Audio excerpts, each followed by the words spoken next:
Oke, selamat berjumpa lagi teman-teman semuanya. Semoga baik-baik saja ya. Nah, di video kali ini kebetulan kita kedatangan Tecno Spark Go One yang memiliki internal 128 GB dan RAM-nya itu 4 GB, bisa diperluas hingga 8 GB ya. Oke, kalau begitu mari kita sama-sama unboxing dulu paketnya.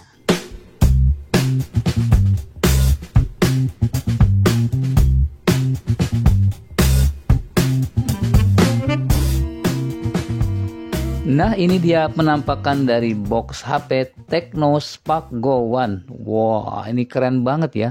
Warnanya kuning ngejreng. Di sini ada gambar robot ya, robot transformer.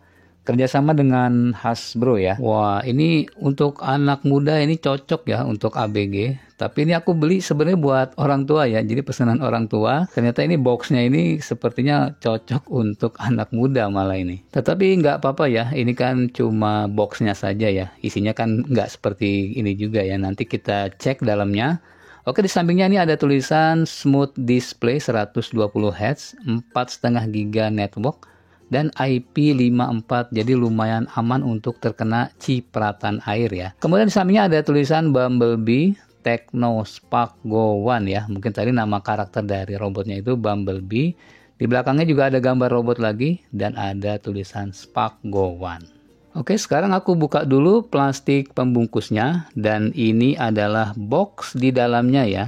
Nah, kalau bagian dalamnya sih nggak seperti yang luar ya. Jadi ini bagian dalamnya standar untuk HP Tecno ya. Kalau di box bagian dalamnya ini tertulis keunggulannya itu ada stereo dual speaker, prosesornya T615, di sampingnya ada tulisan garansi 12+1. Lalu di belakangnya ini ada tulisan 13 megapiksel untuk kamera utamanya. Lalu ada side fingerprint, 4 years lasting fluency. Jadi 4 tahun itu dijamin enak digunakan. Displaynya itu ukurannya 6,67 inch 120 Hz. Oke, kalau gitu mari kita sama-sama lihat isi dalamnya. Nah, ini dia ya. Waduh, ini keren juga nih. Warnanya ini silver ya. Nah, kita taruh dulu di bawah. Kita akan lihat isi di bawah boxnya ini ya.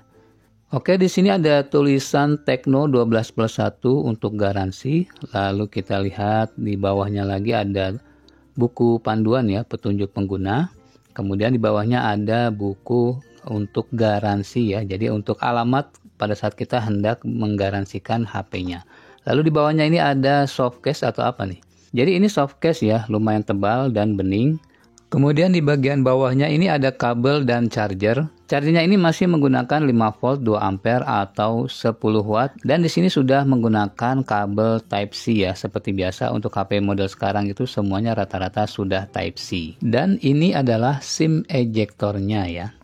Oke, sekarang kita akan membuka plastik penutup HP-nya ini ya. Nah, kita buka pelan-pelan. Wah, ini momen yang kita tunggu-tunggu dari tadi, mau lihat HP-nya ini seperti apa ya. Oke, kita balik, lihat belakangnya. Wah, ini keren banget nih. Sekilas mirip iPhone ya. Jadi kalau kita perhatikan, ini desainnya ini kalau dilihat dari jauh ini agak mirip iPhone. Bukan iPhone ya, ini mirip doang ini. Tapi lumayan ya untuk HP dengan harga yang hanya 1 jutaan saja. Ini desainnya sudah sangat bagus. Kemudian kita lihat di sisi kanannya ini ada tombol power merangkap fingerprint. Ada tombol volume up and down. Kemudian di bawahnya ini masih ada headphone jack. Di sebelahnya ada mikrofon, USB, dan ada lubang speaker. Lalu kita lihat di bagian sisi samping kiri, di sini ada SIM tray. Kemudian di bagian atasnya ada lubang speaker juga ya. Jadi ini kan stereo HP-nya. Sekarang kita akan membuka SIM tray-nya ya. Nah, di sini kelihatan bahwa SIM tray-nya ini masih lengkap. Bisa untuk 2 SIM dan ditambah 1 micro SD. Oke, sekarang kita akan tes untuk softcase-nya ya. Kita akan pasang apakah softcase-nya ini cukup layak untuk digunakan. Nah, ini kalau kita perhatikan ya pada saat pemasangannya ini sangat mudah. Kan kadang ada bonusnya itu hardcase dan itu agak keras serta susah dipasang. Kalau ini gampang ya. Jadi ini gampang dipasang dan sangat layak untuk kita gunakan ya.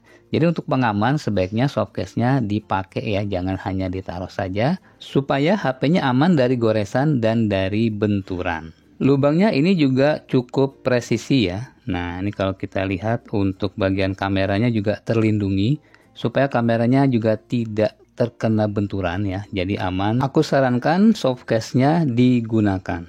Sekarang kita nyalakan dulu HP-nya.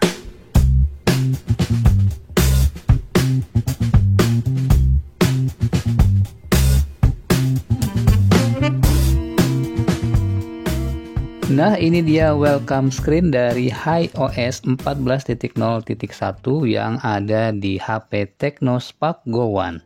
Oke, jadi ini adalah tampilan dari layar utamanya ya. Nah, kita lihat di atasnya ini ada seperti Dynamic Island ya. Jadi meskipun HP ini harganya hanya 1 juta lebih sedikit, di sini sudah ada fitur yang mirip Dynamic Island ya. Untuk scrolling menunya di sini juga terasa sangat smooth ya.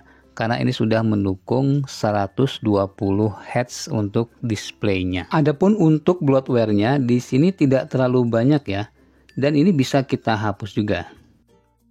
Kemudian untuk menu atasnya tampilannya seperti ini. Lalu untuk senternya seperti ini ya, cukup terang juga senternya. Kemudian kita akan lihat pada ponsel saya. Di sini terlihat untuk versi Android-nya ini masih Android 14. Kamera depan 8, untuk kamera belakangnya 13 megapiksel. Lalu RAM-nya 4 bisa ditambah. Lalu untuk internalnya ini 128 GB. Kemudian di sini ada versi untuk iOS-nya ya.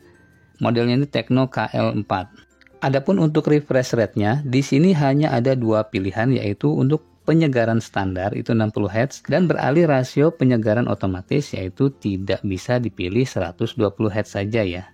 Kemudian untuk penyimpanannya pada saat awal sebelum diisi aplikasi dan data lainnya, ini penyimpanannya baru terpakai 14 GB untuk sistem Android-nya, jadi baru 10% ya.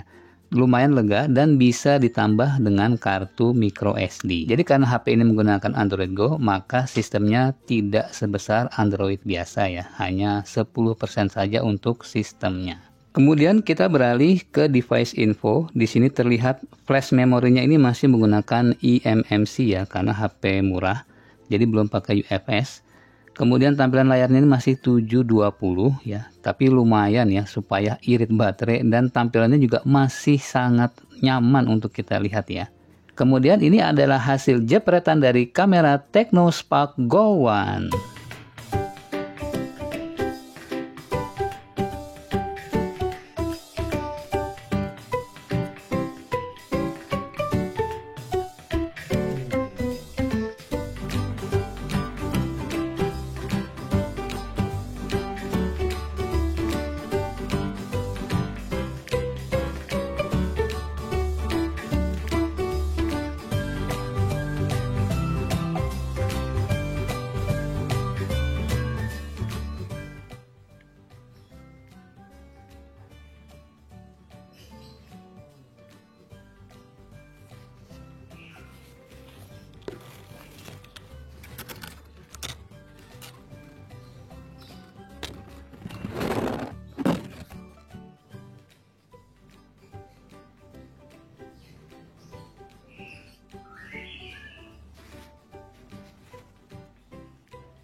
Oke, itu tadi beberapa jepretan dari kamera Tecno Spark Go One ya. Jadi kameranya lumayan oke, meskipun harganya ini sangat murah. Jadi kesimpulannya HP ini layak untuk kita beli apabila budget kita sangat minim ya. Oke, cukup sekian dulu video kali ini. Semoga bermanfaat untuk teman-teman semuanya. Apabila ada yang ingin ditanyakan, silahkan ditulis di kolom komentar. Sampai jumpa di video selanjutnya. Assalamualaikum warahmatullahi wabarakatuh.